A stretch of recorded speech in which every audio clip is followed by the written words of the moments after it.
walking side by side, highs and lows. Got nothing to hide, love's a journey. So we state the facts, making this eternity. Let's talk about love, the good and tough. Through all the ups and downs, we're strong enough.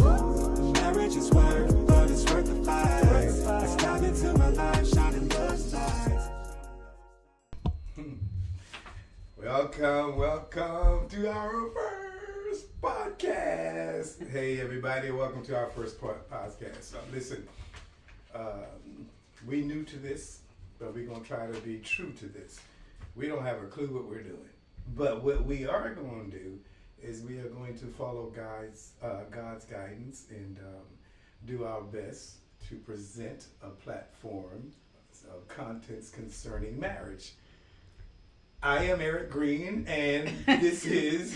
I am Kathy Green, and we are going to do real talk. Talk about marriage. And love. And love. Marriage and love. We're going to talk about basically communication. We're going to be talking about finances, parenting. Intimacy. The struggles. The ups, the ups and the everything that everything that pertains to marriage, the good and the bad, and we're not looking to disrupt anybody's way of living in their marriage, because I believe the most professional person in a marriage is one that has encountered marriage. You know what you know what you're getting into, or you know what you're getting out of. All we're trying to do is help people, fight, the good cause of marriage. That's what we're doing. So we're going to talk about, our relationship, how we got started, how we met, how we're doing, and how our kids are, coping, starting with the kids. A lot of y'all don't even know that Kathy and I, we don't have a child together at all. A lot of folks are very surprised. We have 6 kids, but you would never know that we did not have kids together, because we do our best to raise our children as one. The oldest son, he's 40 years old. Of course, if anyone that know my storyline, that's my boy, Boots Green. He was from my first marriage, and he was 19 when you and I got married, right? So he and I, we kind of grew up together. He taught me how to be a father without teaching me how to be a father. I had to learn. And then I met Kathy, and I had 2 kids, and she had 3 kids at the present time. And eventually, we got married, and we incorporated our kids. That was a situation. And I like our dynamics, right? Because you have 2 girls and 1 boy. I have 2 girls, 1 boy. Mm-hmm. And I've always said that God put us together. For a perfect reason, perfect season. Exactly. Yeah, absolutely, 100. I agree with that. Now, granted, God did no magical things. We just was in a position, in a place that we were supposed to meet for just cause, reason, and timing, right? We believe that in our heart. But like she said, she has 2 girls, 1 boy. I have 2 girls, 1 boy.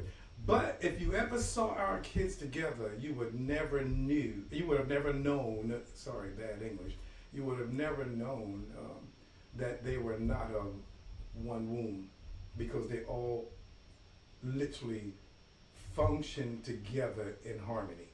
Like, they literally, enjoy each other. It's not a step situation where, that's my stepsister. If you would see my baby girl and her baby girl, Aaliyah and Yana, get together, it's almost like, okay, who lying now?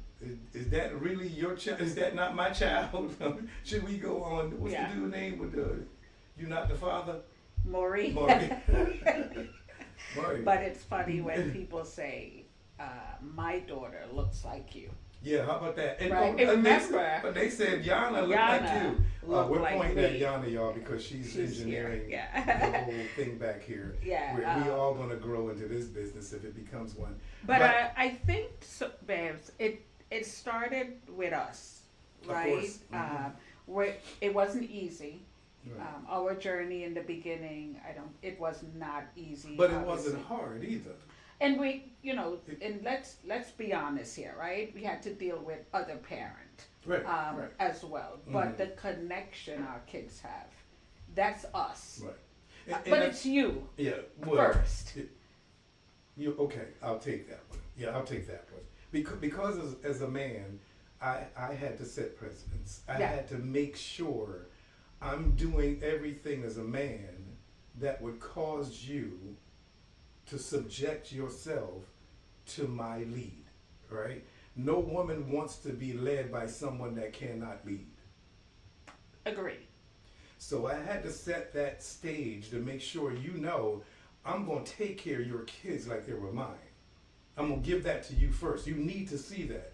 Then at the end of the day, what I'm giving you, my expectation is what I'm going to reciprocate from you. Yes? Yeah. And that's basically what happened. I put myself out to let my wife know that I'm not just marrying you, I'm marrying your children. And I think too, that was one of the things that, because when you and I met, we both agreed we weren't looking to be for in anything, a marriage. Right. You know, you've been in a situation in the past where you were done. I know I was in a situation where I'm like, forget you guys, I don't want to be in this. But what made me say yes to you was a couple of things. Mm-hmm. The way you treated my kids, for one. The way you love on them, even from the beginning, Right. as if they were your own. And also, you prayed for us. You prayed with us. Yes, I did. Every time you came over or every time you were around, it was a prayer, a family prayer. And that's what really drew me close to you. Mm-hmm. First, how you treated my kids. Right. And my kids, my youngest at the time was 6 months. 6 months, yeah. Little big bubbly eyes. Big eyes in the car seat, and yeah. then the other one, Erica was 4. 3 or 4, yeah. Anyhow, so they were living with their mom, and I remember telling you, babes, listen, I love what I have here with you and your kids, but I cannot do this without my kids. I need my children with me because I feel like I'm here to provide for your kids and my kids, but I'm all protecting your kids, but I'm not protecting mine. Yeah. And this is no knock against my kid's mother because she was doing her due diligence as a parent, as a mother, but that innate fatherhood in me was, I need my girls right here with me. And I just prayed on it and believed God to, make it happen. And eventually he did. And it was truly one of the greatest feelings in my life because I felt like now I am a true father. Yeah. It's hard for a man that don't understand what fatherhood means. I get it. You can counteract this and say, man, I would have did this and I would have did this. But I'm going to tell you, when it comes to being a father, ain't too many things going to get in your way. But, I struggled with, I remember when you said that early in the marriage, and I was like, man, I don't know if I wanted to start over. I don't know, how, if this happened, this is now outside. two kids coming in that I love dearly, but having to deal with that outside parent, right? And I really prayed on it, and God had to change my heart.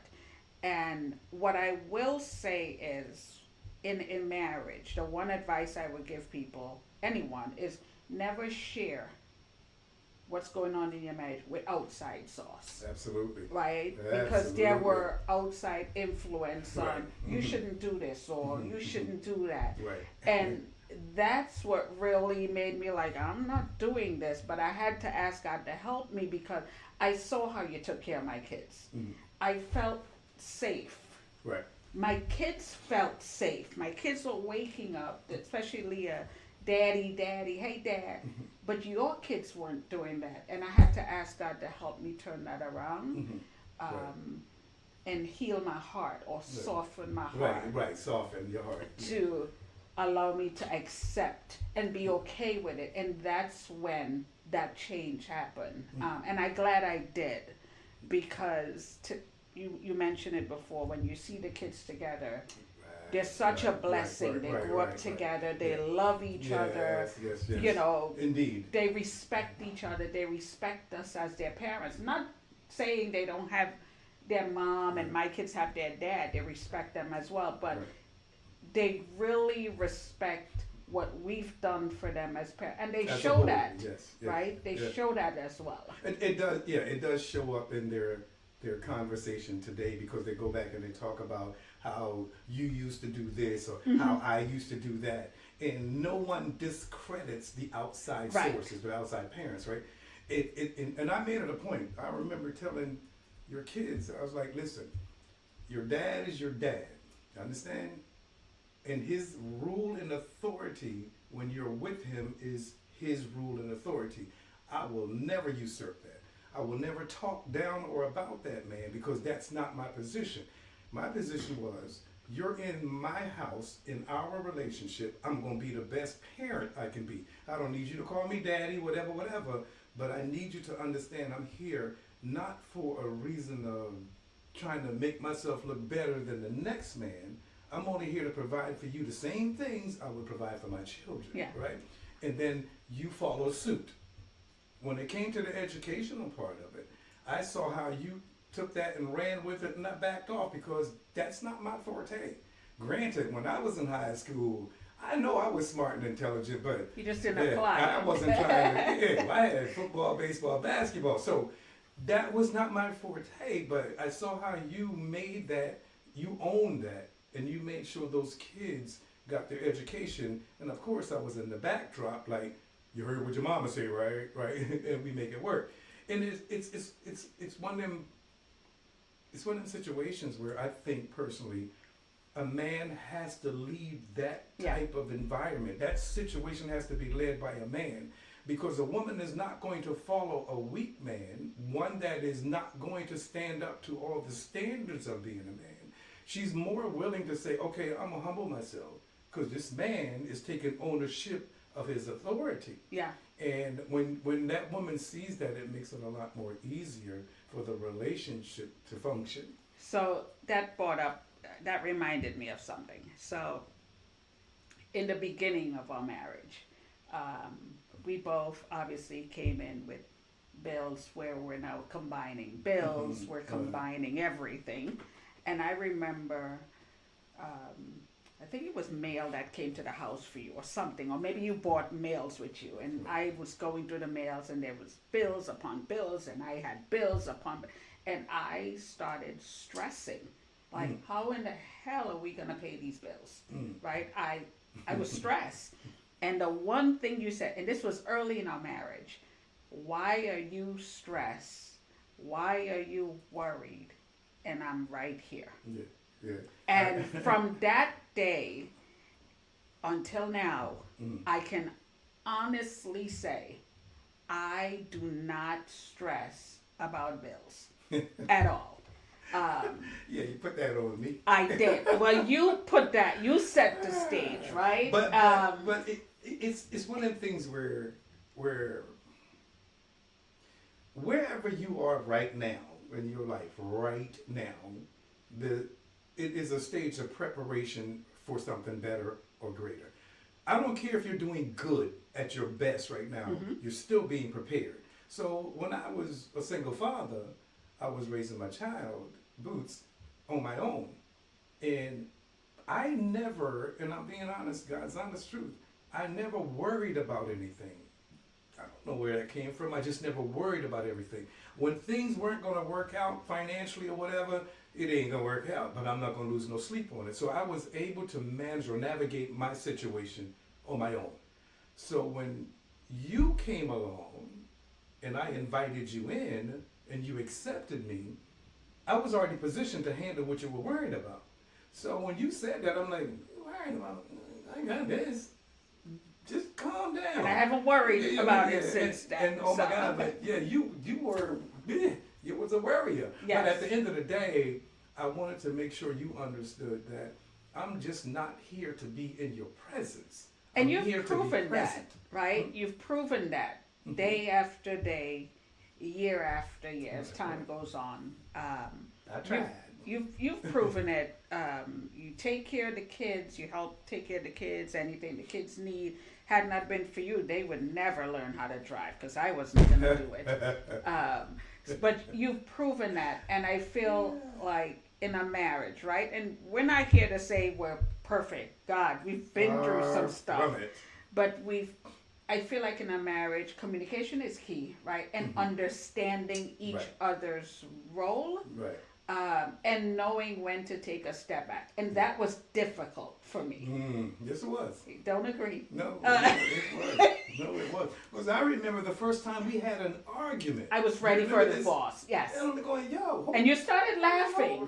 I was laughing like, yo, slow down. Yeah, this was like 6 months in the marriage. No, it was about a year. A year, okay. All right, maybe I'm like, yeah, hold on. What are you talking about? Calm down. It's an event in the marriage. It's not the marriage. Right. Some things happen that cause you to grow up from if you decide you're going to grow from it. Right? Mm-hmm. Or you can remain in it. Doesn't matter. You can stay in it and never grow up. But if you see a situation that we're having, back and forth with, that's an opportunity. An opportunity to challenge your intelligence, challenge your wisdom, challenge your spirituality, challenge who you are to grow from where you are. So when we had, first couple of arguments, I'm like, yo, what is wrong with you? I was like, this is not going to work. Calm down. But then you come from, go. No. if you come from a past relationship where that's the answer, then of course I'm going to be challenged from where you come from. Yeah. Right? So for me, I'm steadfast. When it comes to the things of God, I'm just unmovable. You can't move me unless I want to be moved. You can't excite me unless I want to be excited. You can't hurt me unless I want to be hurt. You can offend me, but you can't hurt me unless I want to be hurt. A hurt dog don't bark. Yeah. You feel me? So I sat there and when you said that, I was like, okay, I see. I got to grace her the opportunity to grow up in this area because I'm already here. Yeah. And I know for a fact, if I respond the way you're responding, yes, divorce is inevitable. Right. Right. So I had to kind of put on that armor and just say, okay, let me minister to her without ministering to her. Let me just show my actions without speaking words. And you do that daily. Yeah, I try. The kids might think different, but I try, right? But the one of the most important things is communication. Now I felt that way, like, what's wrong with you? What's going on with you? But if I wouldn't have communicated that with you like this, we just had an argument. Right. It's gonna be okay. We have to work through this to come to a resolution of this. If you're telling me something I'm doing offends you, then it's my responsibility to change that behavior. Yeah. It's my responsibility because it's offending you. And if I say I love you, I want to be able to sacrifice whatever I have to sacrifice in my personal opinion to make you happy. But do you think that's tough for some? Oh, definitely. Yeah. Because a lot of people don't have the spirit of discernment to know what is worth changing and what is not worth changing, right? Example, if I'm doing right by our finances and our bills, and you come to me complaining but you ain't got no shoes, and then I decide to give you money to go get your shoes. I think that's a good thing. You buying that spirit. But you understand. Yeah. I understand. You can't make me shift from kingdom principles. If God says I need to be a good steward over my money, I don't need to let you manipulate me to take money out of our resource. So let's talk about money. Let's talk about finances. Let's go. Yeah. So I know I've talked to couples or individuals, boyfriend, girlfriend, relationship, whatever, right? About their finances, and that seems to be a struggle in marriages. That seems to be a thorn Right. that pulls Yeah. Yeah. couples apart. Yeah. I know we have a process that works for us. You know, you take the lead when it comes to paying all of the bills, right? Talk to the folks about what we do that's working for us, and it may not work for some, right? But it definitely works for us. I just say, whatever you do, relinquish the responsibility into the hand of the person that's responsible for the situation, the ownership of that thing, that problem, whatever it may be. You cannot be the financial director when you Gucci shop all day long. Somebody talk to Jesus. You feel it? That was good. You cannot be the financial person overall seeing things because you're going to spend money on foolishly, right? Okay.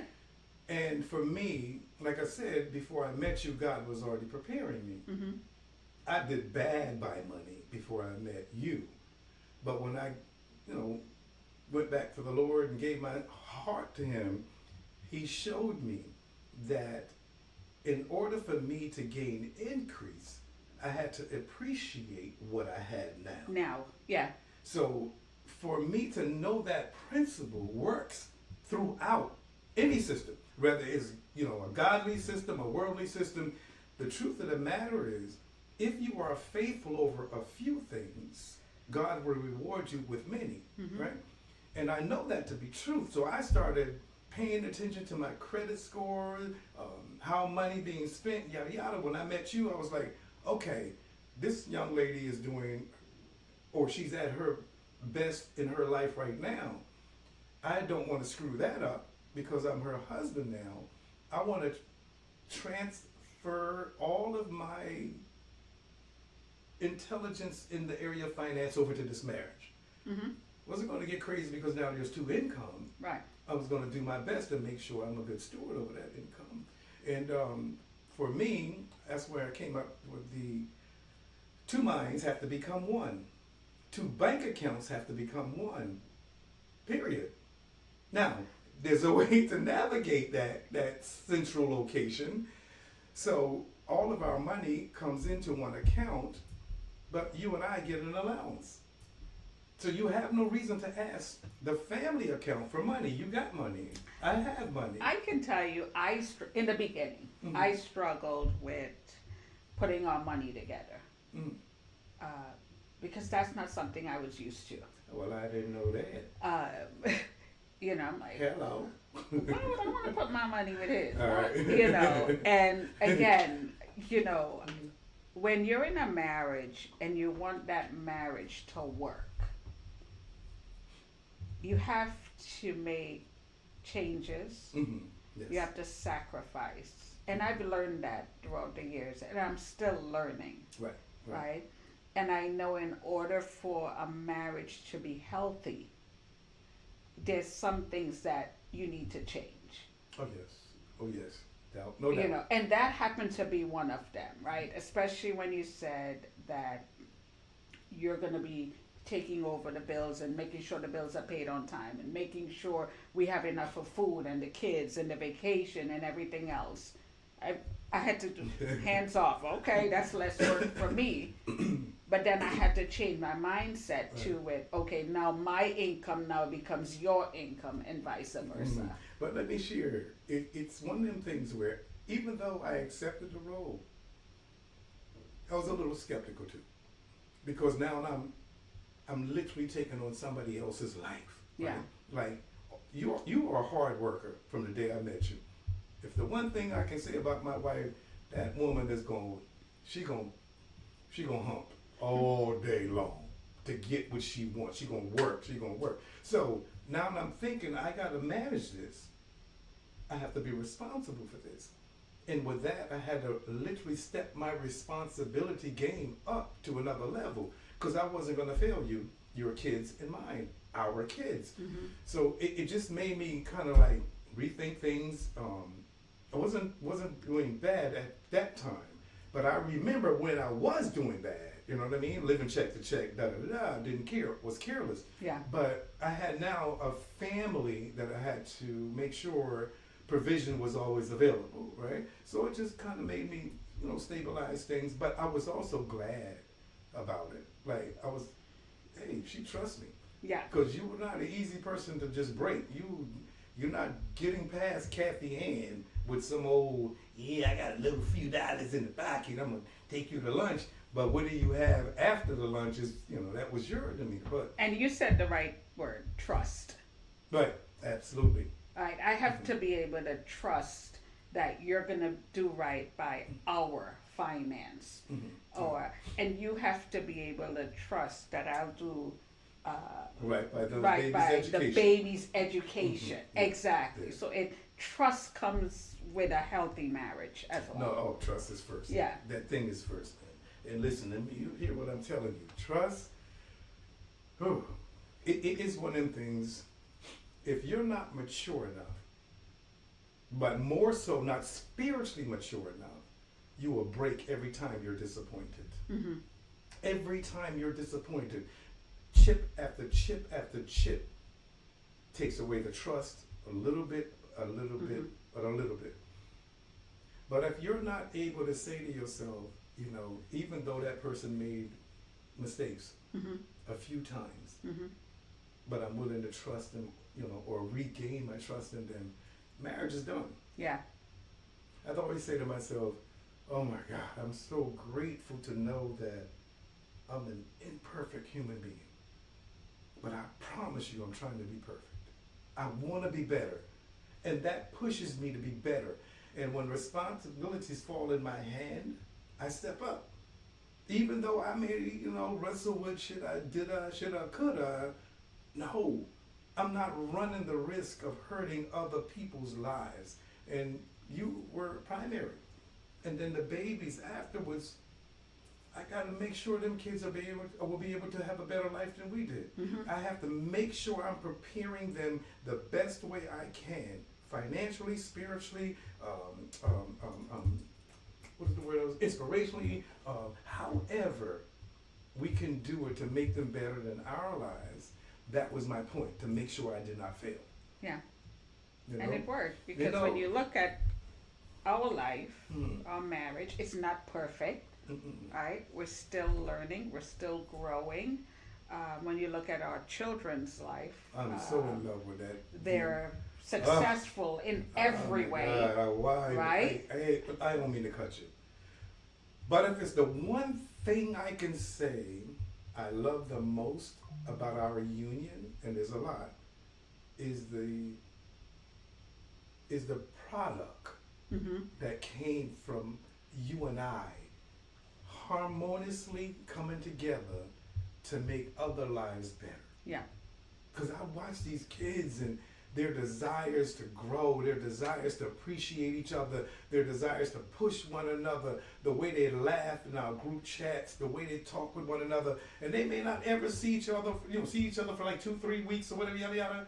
But at the end of the day, when there's something happening for one of them, They all show up. everybody shows up. Yeah. That is one of the most beautiful things. But it comes from what we create. The foundation. Yes. Right? It's what we created. I agree. I agree. So we have 3 minutes left. 3 minutes left? Yes. Oh, okay. Then we can just go ahead and kind of shimmer it down. Mm-hmm. Anyhow, y'all, this is our first podcast as we are trying to create and present content. Listen, we are not even trying to be nobody's the best of nothing. What we're trying to do is plant seeds in marriages, especially in marriages that came from different situations, to impart into you that no matter what your circumstance is with the person you're in, if you put them first, it's successful. Not yourself, not your custom, not your culture, not your that's who I am. Yeah. If you put them first and it is reciprocated, you're going to have a marriage with a perfect harmony. And I promise if you operate in that way, you will see the goodness of God come into your life. We're just starting this. This is our first one, right? Yeah, first one. And we hope you guys join us with other events that we're going to be having. We got some things coming up. We're going to try to make it interesting. Like I said, I got my daughter Yana engineering this. She's not perfect yet, but she's going to become the next Spike Lee at the end of the day. She's going to be a director, producer, and what's her production company name? I don't mess with people. .com. That's right. Okay. So let's close out, babes, in a quick prayer. In a quick prayer? Yeah. Go ahead. Oh, see, that's what you do. That's go ahead. Close out in a quick prayer. Father, we thank you for the opportunity to be able to pour into other marriages. We just ask that these words of conversation that we are giving fall on grounds that want to be grown, fall on grounds that wants to be matured. And we leave the rest up to you to pour in the increase and make their lives better in you, through you. In Jesus' name, amen. Amen. Amen. All right, guys, we're going to see you guys on the next one. On the next one. Talk about love. Let's talk about love. Good and tough. Through all the ups and downs, we're strong enough. The marriage is worth, but it's worth the fight. Let's dive into our life, shining love's light. Two hearts, one road, walking side by side, highs and lows. Got nothing to hide, love's a journey. So we state the facts, making this eternity. Let's talk about love. Good and tough. Through all the ups and downs, we're strong enough. The marriage is worth, but it's worth the fight. Let's dive into our life.